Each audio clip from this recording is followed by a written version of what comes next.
Okay, it is chilly. It is, in my part of the world, it is fluctuated between 18 degrees up to about 45 degrees, but we've had more weather in the 20s than we have in the 40s lately, which means that the water is freezing and there's not going to be many days left for fishing. Tomorrow, the weather's going to be in the high 40s, so I'm going to go try to do some jerkbait fishing. Thought I'd talk a little bit about jerkbait fishing before I go.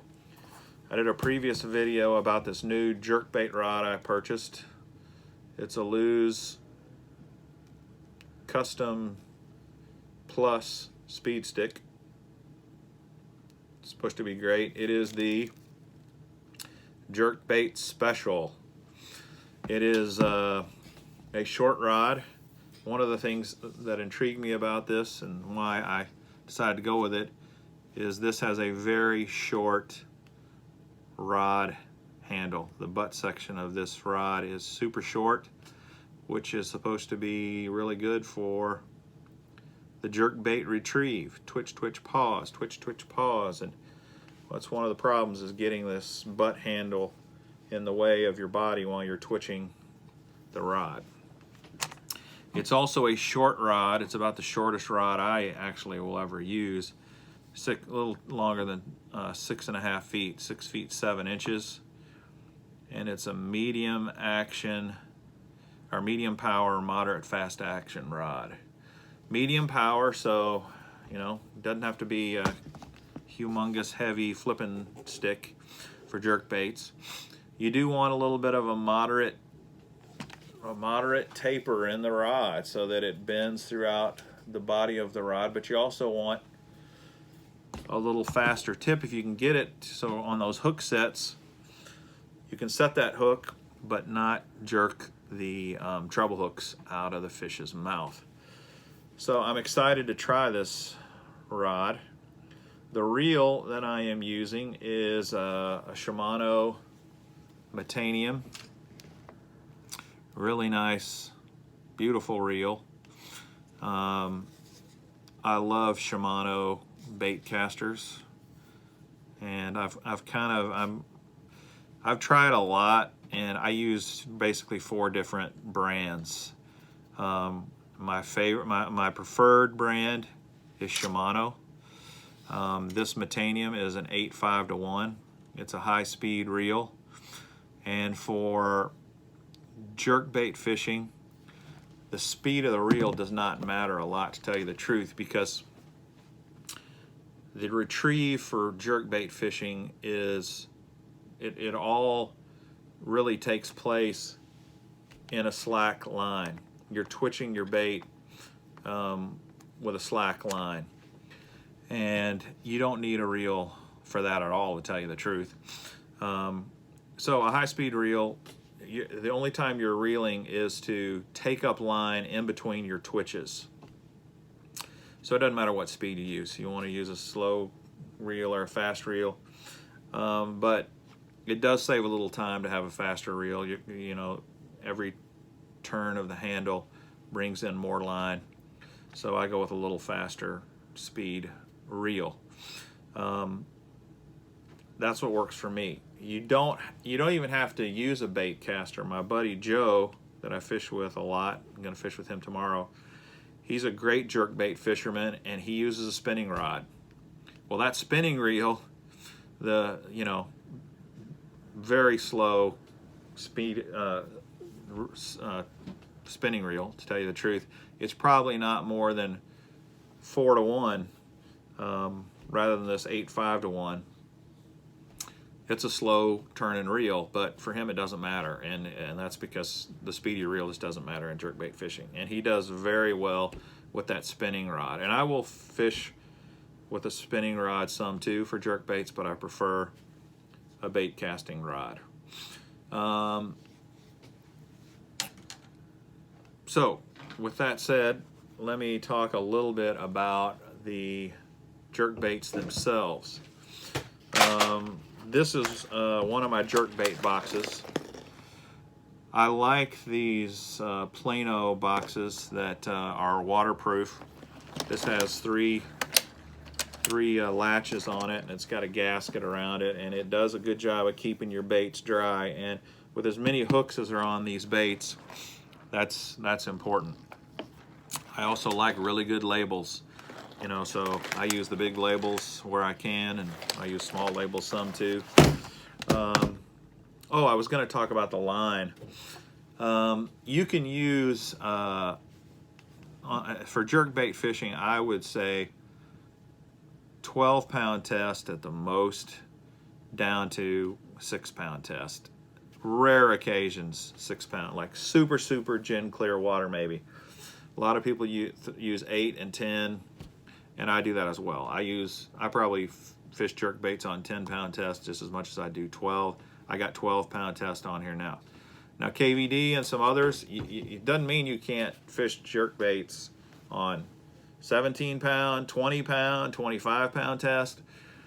But in these cold water conditions, the bass are really lethargic. The water's pretty clear, and the bass aren't huge either. I don't need to, 12-pound test is plenty fine. So I use 12-pound test. Now I'm using Seagar Tatsu, which is crazy expensive. But the reason I use it for jerkbaits is fluorocarbon on jerkbaits. Well, I used to use mono for jerkbaits, and over the years I've just switched to fluorocarbon on a lot of things, and so I do. But fluorocarbon does sink, and I just prefer to have a super high quality fluorocarbon that comes off the reel really well. It doesn't have much memory, and you just don't have the problems with this super expensive stuff like you do with some of the cheaper stuff. But this is really one of the very few techniques I use a super expensive fluorocarbon. Most of my other techniques like spinnerbait fishing and chatterbait fishing and jigs and that kind of stuff, I may still use fluorocarbon, but I don't use this super high dollar, crazy expensive stuff. I do, though, for jerkbait fishing. So I think that covers all that. Now the jerkbaits themselves, this is one of my boxes. I'll just show you this. You can take a look at some of these. I have a few brands that I like to use when it comes to jerkbaits. I don't have a huge variety, though. I don't see a need for a huge variety, but I'll show you a few. This is a big honkin' ridiculous pointer. I think it's a 100 series. It's a pointer SP. It's massive, and I use this for kind of a specific technique on a specific lake. I don't use many of these pointers. They're made by Lucky Craft. I don't use many Lucky Craft jerkbaits, but a lot of people do. They're expensive, but a lot of these brands are expensive. So, this is a Lucky Craft. Here's another Lucky Craft in kind of a sexy shad sort of color. It's a deeper diver. The longer the bill, the deeper your jerkbaits are going to dive. Suspending, these are suspending jerkbaits. Here's a Lucky Craft in the clown color, which is kind of cool. Their clown is kind of cool. It's got a lot of flash, and clown works well in a lot of places. I'll show you a couple other clowns that I have from different brands. Here is the Rogue. This is a Super Rogue, but the Rogue clown color. And look how different it is from the Lucky Craft clown. I mean, this is bright, really bright, very flashy. And this is kind of more of a silver side with just a clown, yellow back, red head. Red head, yellow back and sides, and silver belly. Both work great in different conditions. So that's a kind of a cool clown. Here's another clown, same A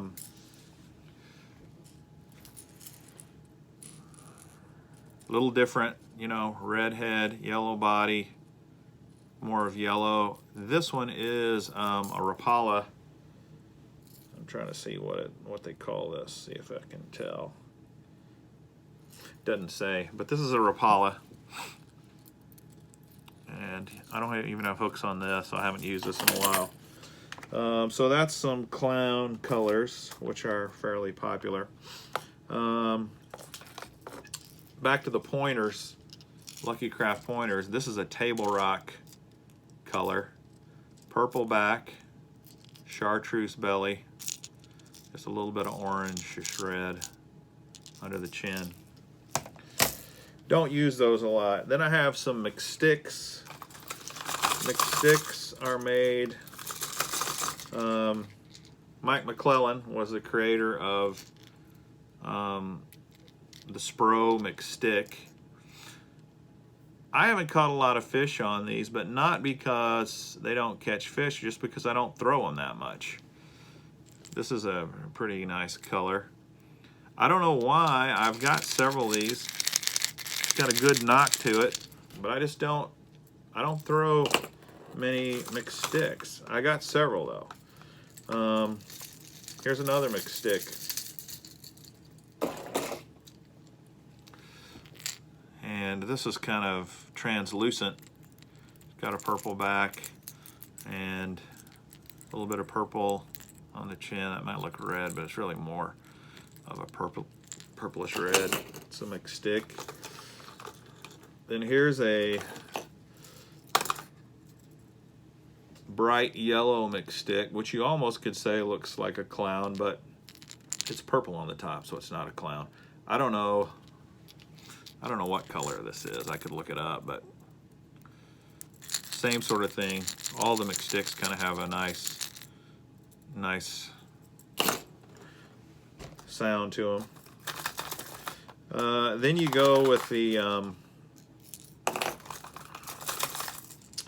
here's the Rapala Shad Wrap that came out a year or two ago, and it was really a couple years, I think now. Really hot bait. Ike and Ellie was really pushing these, and I have caught fish on these.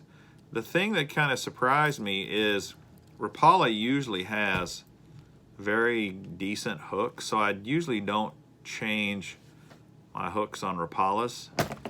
And I was fishing these last year, and the hooks started breaking on me. And I don't know if that was a fluke. Here's another different Rapala color. It's kind of cool. I don't know what it was, what was causing that, but I wasn't happy with it, so I haven't really changed the hooks on these Rapalas. That's the same one. Here's the same color, but you can see it's got a deeper diving bill.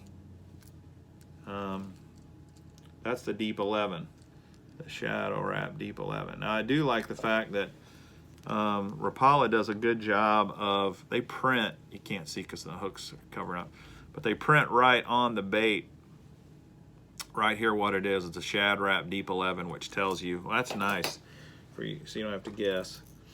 Here's another Shad Wrap in a blue with an orange belly, black back, blue sides, orange belly, and it rattles as well. Look, this is definitely shallow. Look at the bill. That is a short bill. This is called just the Shadow Wrap 11, so not the Deep 11. Here's the Deep 11, same version, and look at how they compared to the, you can see the bill size, very different. That's it, but the body's the same. All right, so that's Rapala. I don't, like I said, don't use those a lot. Now, ones that I do throw a lot, which may or may not surprise you, are the Rick Clunn Lucky Strike, I think, makes these. You can buy them at Walmart for like $8. They're the cheapest, really good jerkbait you're gonna find. I've probably got one hanging up here. Let me see what they're called.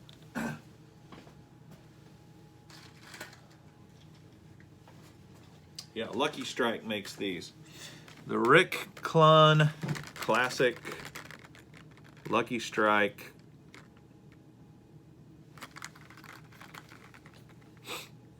jerkbait. And this one is suspending. This color is herringbone chartreuse. These things catch fish. They're great. They really are very good jerk baits, and they're cheap compared to, look at this. This sucker's $8. This thing right here, $25. Is this thing really worth that much more? Well, if it's the only thing that will catch fish, yes. And I have to admit, I really like these. These are the Mega Bass Vision 110s. Fantastic baits. I'm not the only one that believes that. There's a ton of people that believe it. And they work great. This color here is called Elegy Bone, I think is what it's called. Elegy Bone. And it's great. This is a great jerk bait. Fantastic. See if I can get it to focus a little better there. Here's what they look like. If you've not seen one, the Mega Bass Vision 110. It's a very nice bait. And here's what it looks like out of the package. Really nice. These things work great. However, here's something funny. You pay 25 bucks for this thing. The hooks look good. They've kind of got an interesting bend to them that makes them look like they're somehow strategically bent to help you catch more fish. You know, that's probably kind of the marketing gimmick of this. Let me see if I can hold this up so you can see. See how there's a, they're not a round bend, they're shaped kind of like a round bend or a modified round bend extra wide gap. They look like, hey, they put some thought into these hooks, they must be good. They're not very good. They bend out on you. They're not very strong. So I recommend, if you're, I guess it depends. If you're fun fishing, who cares? But if you're fishing in a tournament, you're trying to earn some money, you probably need to upgrade your hooks on the Mega Bass Vision 110s, even though they're already 25 bucks. Irony of ironies, go buy yourself an $8 Rick Clunn jerkbait. These plain Jane baits with basic round bend hooks, these hooks are great. They're sharp, they're sticky, they catch fish. They don't bend out that much. So here's kind of a closer look at what the round bend hooks look like on the Rick Clunn Lucky Strike jerkbaits. Kind of funny, you know, I don't know. But if my life depended on it and I had to have only one jerkbait, I'd probably go with a Mega Bass anyway. This is probably what I'd go with right here. Elegy Bone, Mega Bass 110. Not saying that all the others aren't great too. They are. That's just my opinion. Jerkbait fishing is really fun. It can be tedious. It can, you know, twitch, twitch, twitch, twitch, twitch, twitch, twitch, pause, twitch, twitch, pause. You do that 1,000 times in a day, or 2,000, or 5,000. It can get tiring. That's why it's nice to have a really good light setup. This reel's only about 6-7 ounces. This rod is, I don't know, it's light. That's great if you're going to be jerkbait fishing all day long. But if you're not, you're only going out for an hour or two, then, you know, any rod will do. Interesting thing about technique-specific rods is technique-specific rods are great if you can afford them. If you got the money to buy a jerkbait special rod, great. But, you know, you gotta weigh the factors and determine how much it's really worth spending money on a bunch of technique-specific rods. I do it. I'm guilty as charged. I buy technique-specific rods all the time. And I've learned over the years that sometimes it makes a lot of sense, sometimes it really doesn't matter. So another strategy I do, when I know it's jerkbait fishing, yeah, I'm gonna go with a very specific jerkbait setup. But what I also do, I try to find rod and reel combinations that can be used on a bunch of different techniques as well. And that way I can reduce the amount of rods I end up buying. Doesn't mean I don't buy a crap ton of rods. You can look around and see. I can have a lot of rods. But I went kind of crazy when I really first got into tournament bass fishing heavy and bought way more tournaments or technique specific rods than I probably needed. Now I've kind of backed off on that. I've gotten more comfortable with what I really like. And then I tend to buy combos that I think are going to work multiple techniques. And that's what I'd recommend you try to do as well. So that's a little bit on jerkbait fishing. Hopefully that helps. And I hope you have a great time out on the water. And hopefully you're lucky enough to live in a part of the world where the water is not hard right now. See ya.